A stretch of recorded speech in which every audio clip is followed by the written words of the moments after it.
because the sub like layers is also layered with this sound here, I mixed in this sound next. So first, second, third. But with this sound here, I actually forgot about it when I was rendering it down. So when I added this in, I already mixed everything in. But then when I realized I wanted to put this sound in, I just put it straight at the top so I didn't forget about it. That's why it's there.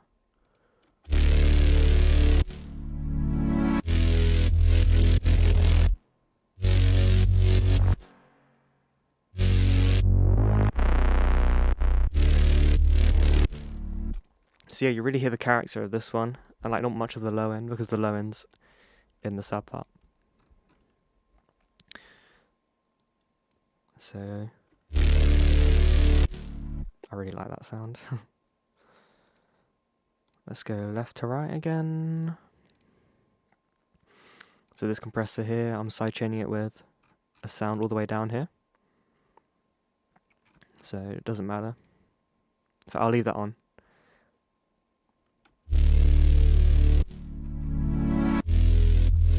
So you hear the low ends like really taking over this sound. And this sound's got low end in it.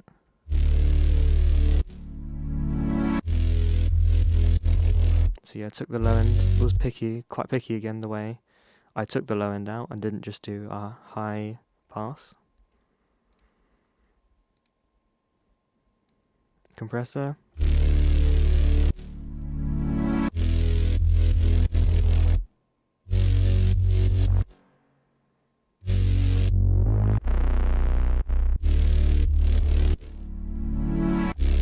So you see the gain reduction is around here, and it stays there throughout.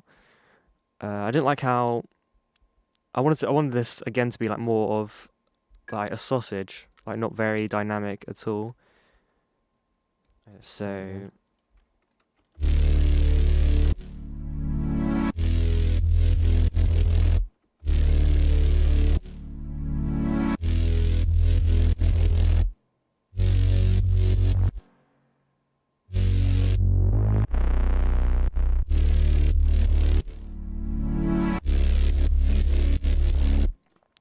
yeah, you see how crazy the gain reduction meter is going.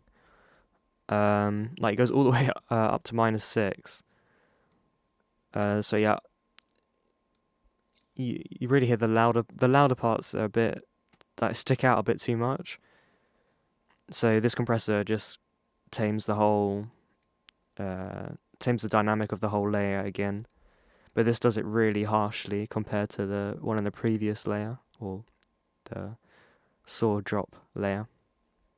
But like I said earlier, I'm going to be going through this plugin in its own tutorial.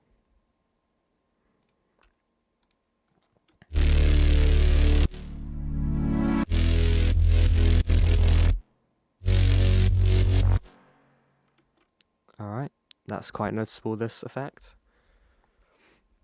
So you don't really need to add that much using EQ. You don't really need to go crazy. Like I normally use 6 dB as a limit, but 2 dB at certain bands are enough. Especially with this EQ, so 10k plus 2, 5k plus 2, 1k plus 4.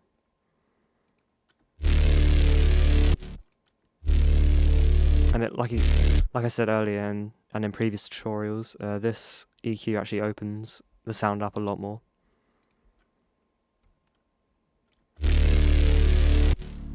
And same with the previous, the saw drop layer. I've just controlled the high end.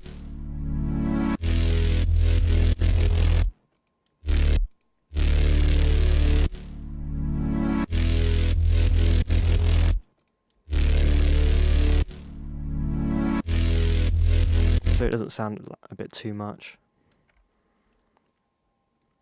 No, I can imagine by the time you get here, your ears may be a bit, like in some systems, it can sound a bit too harsh. So I'm mixing this layer in. just to make it stand out a bit more while this part is playing. Just to add interest. I'll just put it on.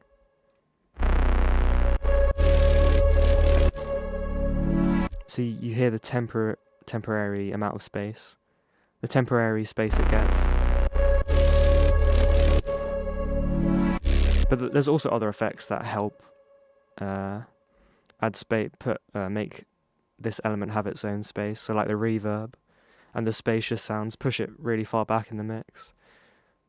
And this just helps, this compressor. So then I've re-leveled it and done some automation here.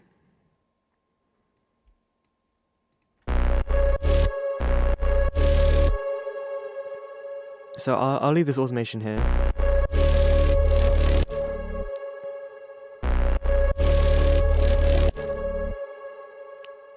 And I guess this helps with space in another on this element as well.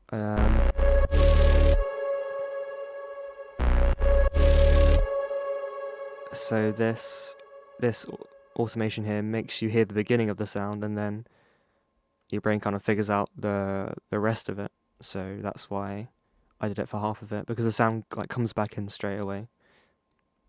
Because this is the second part. This is like a change here.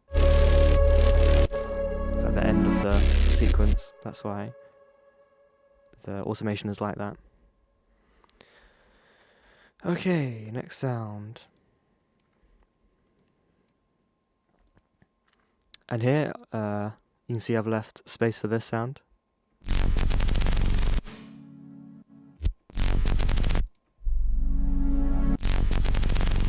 So it cuts out straight away. So I found it easier just to do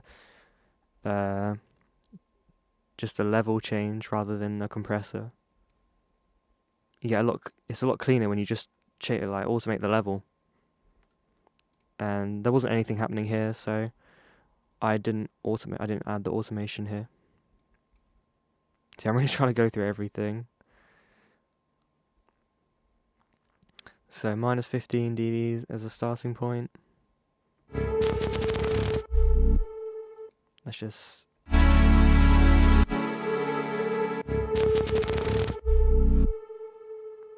turn it off.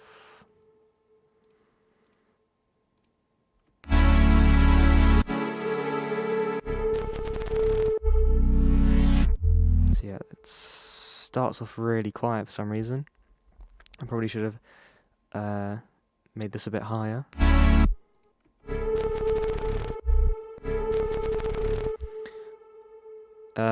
But the main point of this compressor is to pretty much limit it and compress it, or limit it straight away as soon as it goes above the threshold.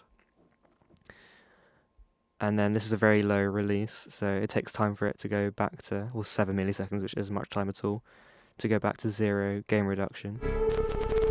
And like I said in a previous tutorial, I've set the threshold at the RMS value, just so the transients are cut like pretty harshly. So you really pop every time you kind of hear it charge up the sound. So and it's less of an impact.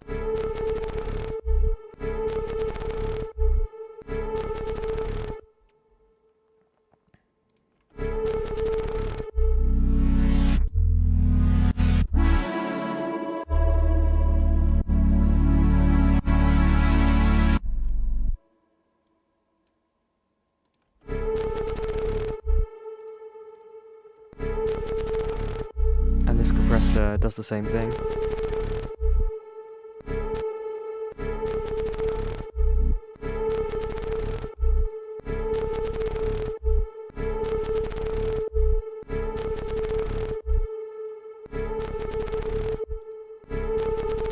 But I'm also adding makeup gain here. In fact, I'm adding makeup gain here as well.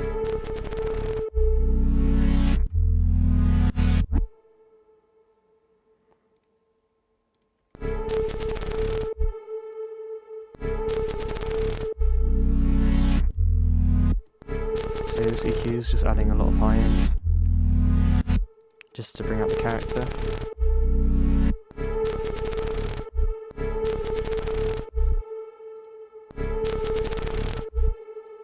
This EQ is doing the same thing, but at a different hertz value. It's actually doing it at 20k hertz.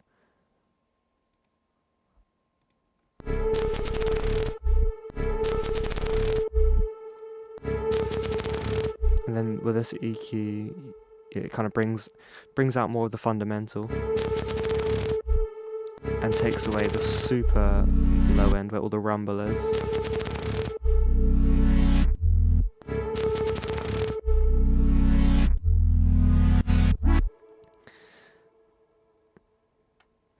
So with these compressors, I just want to go back to this part here. Sometimes I go back to previous effects and just alter them, especially when everything's mixed in. I may go back and change something. And I feel like I changed this part here later on, just to control it, because if it pops out too much, it can just be a really annoying sound.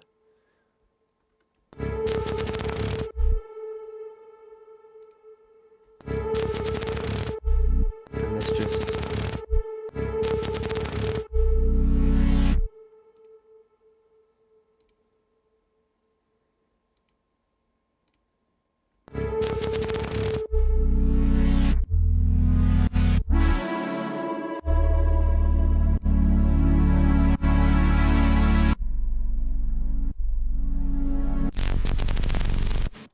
So here I've controlled the ceiling slider, so that's just the level at the end.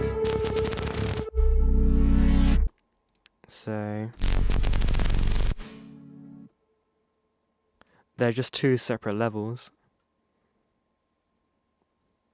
I could have just done that with a gain plugin, but I guess I thought I'll do it with this one, because these are they're two different note values. So especially with low notes or high notes, some may appear louder than others.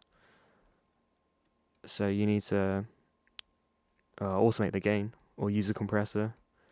But I think automating the gain is a lot more productive. You guys want to veto this thing and get another one going? I don't know though, man. This could be great, you know? No, stop.